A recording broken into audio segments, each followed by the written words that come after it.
여러분은 지금 경제를 조금씩 알아가고 있는 김혜민 PD와 함께하고 계십니다.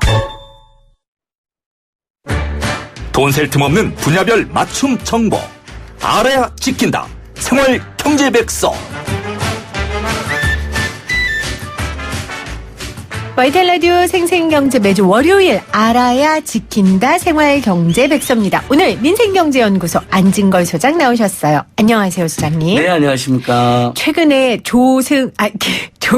기승전 조국. 이제 이것도 조국 장관의 앞에 성이 나네요. 예. 기승전 조국 장관이어서 이게 사실은 우리가 챙겨야 할 많은 민생 뉴스가 있는데 물론 그 안건도 굉장히 중요하죠. 근데 사실 민생 뉴스 서민경제를 많이 우리가 못 다룬 것 같아서 안타까웠는데 우리 소장님이 오늘 좀 아주 중요한 서민경제 이슈를 좀 들고 오셨다고 들었어요. 예. 자, 주택임대차 보호법이 30년 만에 개정된다고요. 주요 골자가 어떻게 됩니까? 예, 맞습니다. 아무리 어떤 특정 이슈에 몰려도 이런 이슈들이 죽는 건 너무 슬픈 일이잖아요. 좀 그래서 저는 언론의 균형 감각을 호소드리는데요. 자, 이번에 가장 중요한 뉴스입니다. 주택임대차법 1981년도에 생겼고요. 그다음에 89년도에 그 세입자들이 살 수 있는 최장 기간이 1년에서 2년으로 늘어났거든요. 그럼 30년 전에 1년에서 2년 늘어났는데 그 사이 우리나라 국민들의 절반 가까이는 여전히 세입자인데 그러면 이분들이 2년에 한 번씩 원칙적으로 쫓겨다니거나 이사 다녀야 된다는 이야기잖아요. 우리 세입자들이 아마 지금 방송 듣는 세입자들이나 최근에 뭐 집을 구입하신 분도 네. 이사 다니는 거 너무 힘들지 하고 다 한탄하실 거예요. 자, 부동산 중개비 들죠. 이사비 들죠.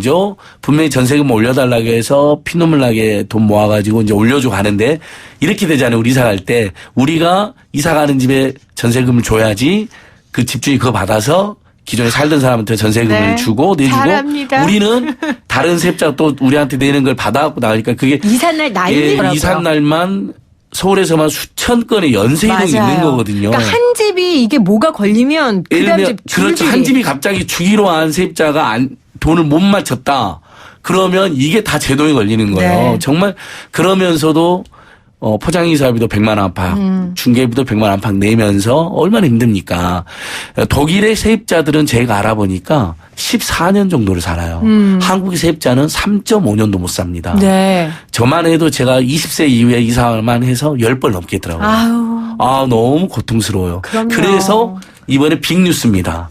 9월 말에 당정 협의를 했어요. 네. 더 이상 이렇게 수시로 쫓겨다니는 걸 막아야 된다. 상가임대차는 지금 10년으로 연장됐잖아요. 우리 생생경제에서 여러 번 이야기해가지고.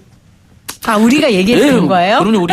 우리 생생경제나 예전에 우리 김현 PD님 했던 으라차차나 네. 이런 데에서 정말 열심히 해가지고 그게 반향을 불러일으켜서 장사를 하면 수억이 들어가니까 10년은 장사해 주자. 이게 통과됐단 말이죠. 네. 근데 어떻게 보면 상가보다 주거가 더 중요하면 중요하잖아요. 근데 아직도 2년이에요. 30년째. 이것을 지금 당정협에 그때 이제 이른바 조국 장관도 참여했었는데 4년으로 늘리는 걸 이제 추진하는 걸로 나왔어요. 네. 이미 국회는 여러 법안이 제출되어 있고 뭐 최장 10년으로 연장하는 법안도 있습니다. 근데 고 노회찬 대표님이 발의한 유명한 법안에는 6년으로 되어 있어요. 네. 왜 6년으로 됐냐 물어봤어요. 많은 사람들이. 초등학교 6년, 중고등학교 6년, 학제 시스템에. 대학도 휴학이나 알바나 어학연수 하면 6년 다니지 않느냐. 네. 제발 서민들도 아이들이 전학당하지 않고 사실 이게 이사를 가잖아요. 전학을 가게 돼요.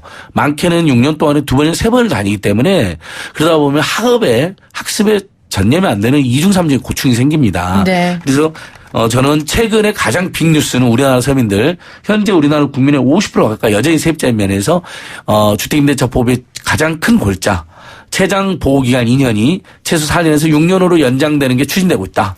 네. 이건 정기국회에서 반드시 통과돼야 된다. 이런 호소를 드리고 싶습니다. 자, 주택임대차 보호법 설명을 해 주셨어요. 그동안 1년에서 2년으로 1989년도에 개정이 됐고 그 이후로 한 번도 개정이 안 됐습니다. 이 1년에서 2년이라는 거는 전세로 그렇죠. 전세 보호기간. 머물 수 있는데 그런데 보호기간. 이제 2년에서 4년으로 늘어난다는 거고요. 이미 상가 임차인은 10년까지 보호를 받고 맞습니다. 있습니다. 근데 지금 이런 제도가 통과될 거라고 하니까 집값이 막 오른다라는 얘기도 있고 전세비를 막 예. 올린다라는 얘기들이 있어서 그런 이야기가 있습니다. 이제 1989년도도 일부 전세값이 올랐다라는 네. 지적이 있습니다. 맞습니다. 다만 그때는 원래 그 법과 상관없이 전세금이 오르고 있던 시기입니다. 그래서 이 당시에 이제 자들이 뭐 갑자기 몇 천만 원 올려달라니까 길거리 내앉거나 막 자살해갖고 사회 문제가 됐었는데요. 이제 우리 사회가 그 정도로 야만적인 건 저는 아니라고 생각하고요. 상가도 10년으로 연장됐잖아요. 네. 주택은 2년이라는 건 누가 보기에도 너무 짧잖아요. 아까 말한 학자하고도 안 맞고 그다음에 여전한 민생구 불평등 이런 상황, 양가 상황을 생각하면 사실 서민들에게 가장 많이 들어가는 것은 일반 국민들은 교육비 가장 많이 들어가거든요. 근데 서민들에게 가장 많이 들어가는 건 주거비입니다. 네. 예를 들면 청년 주거층들 조사를 해보니까 한 달에 40만 원을 전월세로 내고 있는 걸로 나오거든요. 아니 200만 원 안팎 벌고 있는데 최저임금 180만 원 벌고 있는데 40만 원 내면 생활이 안 되지 않겠습니까? 네. 그중에 이제 주택이 아닌 주거에 살고 있는 비주거형 주거에 살고 있는 국민들도 37만 명. 그러니까 무슨 쪽방이나 비닐하우스 같은데 네. 이렇게 주거 문제가 굉장히 심각하고요. 자, 청년들이 출산을 지원해 준다니까 포판기를 키면서 뭐라 그러는지 아세요? 아니 자꾸 출산을 지원해 주세요. 집도 없는데. 살 집이 있어야 결혼을 하든 연애를 하든 애를 낳든 말든 할까. 네. 너무 설득력 있잖아요. 네. 그러니까 정말 주거 문제는 우리 저출산 고령화 문제를 위해서 이제 풀어야 되는데 자, 예전에는 일부 오른 건 맞아요. 그러나 지금이 이미 주택 공급률이 100%가 넘어선 지 오래됐습니다. 그래서 재고주 남아있는 주택이 많고요. 그다음에 옛날에는 임대주택 재고율 전체 주택에서 임대주택이 5%밖에 안 됐어요. 근데 지금은 임대주택 재고율이 서울만 해도 8%를 향해 가고 전국적으로 7.1%를 넘어섰습니다. 그리고 앞으로도 서울, 경기도, 정부 다 해가지고 10%까지 짓겠다는 거거든요. 그러니까 이제는 건물주가 예를 들면 마음대로 올릴 수가 없어요. 왜냐하면 네. 잘못하면 공실이 발생하게 되거든요. 그러면 자기가 손해가 되잖아요. 그다음에 아까 말씀드린 것처럼 야만적인 상황에서 좀 상생하자는 분위기도 무르익어서 그렇게 막 무조건 많이 올리지는 않으실 거다. 예, 네, 이렇게 저희는 지금 감히 호소드리고 또 기대해 봅니다. 네, 우리 소장님의 호소와 기대를 이야기하셨는데 사실 뭐 오르고 있는 그 움직임이 보이고 있는 건 사실이고요. 그렇기 때문에 이제 상가임대차 보호법 같은 경우에는 10년 내에 매 1년씩 임대료 인상할 때 5% 이상 못 올리게 법으로 제한했잖아요. 맞습니다. 예. 그래서 이제 주택도 이런 법안들이 함께 돼야 되지 않느냐라는 예, 지적이 그렇습니다. 있거든요. 자, 그래서 이제 법률적으로 보면 주택임대차 보호법에서 아까 상가가 10년까지 할 수 있다 그랬잖아요. 그러니까 네. 예를 들면 1년 단위로 계약해서 최장 10년이고 본인이 도저히 장사가 안 돼서 나가려면 이제 예를 들면 건물주한테 통보하셔서 나가면 되게 되어 있는데요.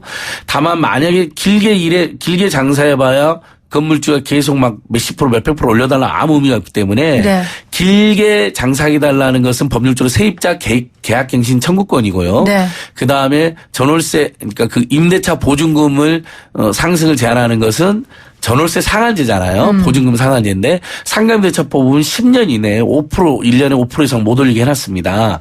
주택도 지금 2년 이내에 5%는 못 올리는데 우리가 이사 다닌 이유는 그거잖아요. 건물주 갑자기 나가라거나 집주인이 갑자기 전세 1억으로 살고 있는데 2억을 올려달라. 네. 그러면 어떻게 하겠습니까? 못 맞추니까 서울에 살던 분들이 수도권으로 심지어는 충청권, 강원권까지 밀려나는 건데요.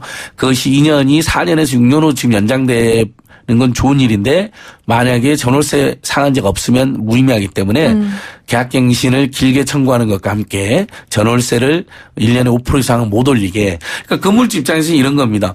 왜 내 재산권을 침해냐고 항변하는 분인데 제가 말씀드릴게요. 지금 그 얘기하려고 했어요. 그럴 수도 자, 있어요. 매년 5%를 그렇게. 올릴 수 있게 네. 임대료를 안정적으로 받을 수가 있게 보장이 되어 있고 첫 번째. 네. 그다음에 상가는 3개월, 주택은 2개월밖에 안 됩니다. 만약 연체가 발생하잖아요. 바로 계약 해지가 가능합니다. 우리가 건물을 세우는 결정적 이유는 뭡니까? 임대료를 받기 위함이잖아요. 그러니까 상가는 3개월, 주택은 2개월만 연체하잖아요. 네. 그럼 계약 해지를 할 수 있게 되어 있어요. 그러니까 강력한 장치가 있는 거예요. 세입자들이 돈을 안 낼 때는 쫓아낼 수, 이제 흔히 네. 말하는 이제 나가게 할 수가 있고. 그러니까 왜냐면 그다음에 해마다 네. 5% 올릴 수 있는데 저는 이번에 4년에서 6년이 우리 건물주들에게 불리한 제도로 하는 게 제가 하나 말씀드립니다. 세입자를 자꾸 바꾸잖아요. 그럼 건물주도 복비를 따로 내야 되고요. 그다음에 잘못하면 또 진상 세입자를 만나가지고 예를 들면 나가래도 안 나가 명도소송까지 해야 돼요. 근데 그렇게 오히려 고생하시는 분들도 좀 많이 길게 계세요. 살면서 네. 이웃 사촌처럼 친하게 지내면서 나중에 이제 집 사서 나가는 것도 보고 박수 보내주고 대신에 해마다 올릴 수 있으면 조금 시세 좋으니까 5% 올리겠다. 올릴 수가 있고. 네. 그러면 그렇게 올려받으면 되잖아요. 그러면 예를 들면 공인중개사비라든지 이런 거 덜 들잖아요. 그다음에 그러니까 사회적으로 쓸데없는 비용들이 사실 이 부동산 문제 때문에 많이 발생되는 발생하죠. 부분들이 있거든요. 예. 기회비용들이 아마 그리고 세입자들이 그런 부분에 들어올 대한 때마다 연구도 예를 네. 들면 또 다시 뭐 변기라든지 도배라든지 장판이나 이런 거 다 하는 비용도 건물주가 부담하게 되어 있거든요. 네. 근데 길게 살면 오히려 그런 건 크게 훼손되지 않으면 건물주가 안 해줘도 되거든요. 그러니까 얼마든지 상생이 가능한 상황이다. 네. 이렇게 보여집니다. 자, 오늘 YTN 라디오 생생경제 생활경제 백서 오늘 아주 기쁜 마음으로 주택임대차보호법 개정안이 통과되길 바라는 마음을 우리 소장님 말씀해 주셨고요. 자, 또 하나 최근에 그 뉴스 보니까 세입자들이 전세보증금 떼는 일이 종종 발생하는데 이거를 국회에서 예방해 주는 법들이 있는데 이게 잠자고 있다 이런 보도들이 나오고 있어요. 예, 이게 굉장히 심각한데요. 자, 일단 갭 투자라고 우리도 많이 이야기하셨죠. 네. 자기 돈 하나도 안 들이고 심지어 예를 들면 1억짜리 주택을 세입자한테 9천만 원이나 9,500만 원 심지어는 전세금을 시세를 속이는 거예요. 네. 시세가 1억 5천이나 속여서 1억 천에 전세를 내놓잖아요. 그러면 우리 신혼부부라든지 새 집은 시세를 잘 모르잖아요. 많은 네. 서민들이 1억 1천만을 내고 왔는데 알고 봤더니 그 다세대 다가구에 시세가 1억도 안 되는 거예요. 근데 그걸 대출을 끼워놨어요.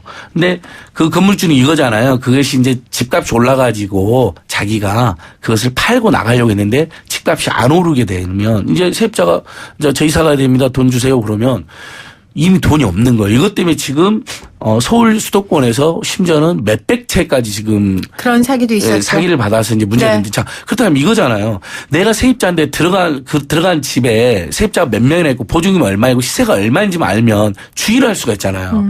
지금 현행 등기부등본에는 근저당은 보이는데 세입자가 누가 살고 있는지가 안 나와 있어요. 몇 명이나 얼마를 주고. 근데 그래서 이것을 세입자에게 알려줄 수 있는 법이 국회에 제출돼 있거든요. 그러면 우리가 그걸 주의할 수가 있잖아요. 네. 근데 이게 통과가 안 되고 있는 거예요. 저는 여야가 싸울 수 있다고 생각합니다. 네. 근데 제발 싸우더라도 이런 법 통과시켜주면서 그러니까 3일은 싸우더라도 아니 이틀은 싸우더라도 3일은 법 통과시키면서 싸우면 왜 그거 안 하는지 모르겠어요. 그 엄마 아빠들이 부부싸움 해도요. 꼭 밥 챙겨주잖아요. 아이들 밥은 꼭 챙겨주고 그런 밥은 챙겨주고 것처럼 그런 거잖아요. 그래요. 그다음에 국회의원들 지금은 싸워도. 네. 전입신고를 할 때 확정일자를 반드시 받아야만 대항력이 발생하잖아요. 이제 세입자로서 보호를 받을 수 있는데 앞으로는 전입신고만 하면 대항력이 확정일자 자동으로 부여야 된다든지 그래서 누가 몰라갖고 안 하거나 실수로 안 해도 보호를 못 받는 경우가 없도록 예전에 학교 앞에 실제로 확정일자를 안 받은 대학생 많이 무더기로 쫓겨났거든요. 네. 그러니까 이러면 그것은 행정기관에서 확정일자를 그냥 부여하면 되잖아요. 전입신고를 하자마자. 그러니까 이런 세입자에 대한 법들이 지금도 잠자고 있다는 것은 국회가 진짜 직무유기하게 하는 것이고 일부 국회의원들은 노골적으로 건물주 편만 들어준다. 네. 이런 지적을 피하기 어렵다고 봅니다. 자, 이 방송 들으시면서 불편하신 분들도 계실 겁니다. 왜 세입자 입장에서만 얘기하냐. 그런데 사실 이 법안들 통과 안 시켜주는 분들의 대부분은 세입자가 아니세요. 그렇죠. 그래서요. 저희는 한 달에 한 번이잖아요. 예. 여러분. 한 달에 한 번이라도. 저희 모습으로 한 번만 들어주십시오. 네. 한 달에 한 번이라도 세입자 입장에서 좀 편파 방송 하겠습니다. 좀 양해해 주시고요. 그리고 지금 건물주 선생님들도 예전에 정말 힘들게 이사 많이 그럼요. 다니셨거든요. 그러니까 그때 그럼요. 생각하셔서라도 네. 그래 내가 우리가 평생 살겠다는 것도 아니고 임대료 안 내겠다는 것도 아니잖아요. 그럼요. 5%씩 올려서 꼬박꼬박 올려줄 수 네. 있고 4년에서 6년 정도만 학제에 맞춰서라도 학교 주변에서라도 안정적으로 살게 해달라. 네. 그러면 지금의 불평등이 양극화가 상당히 해소가 되고 네. 청년들은 또 아이들도 더 많이 낳는 나라가 될 거예요. 네.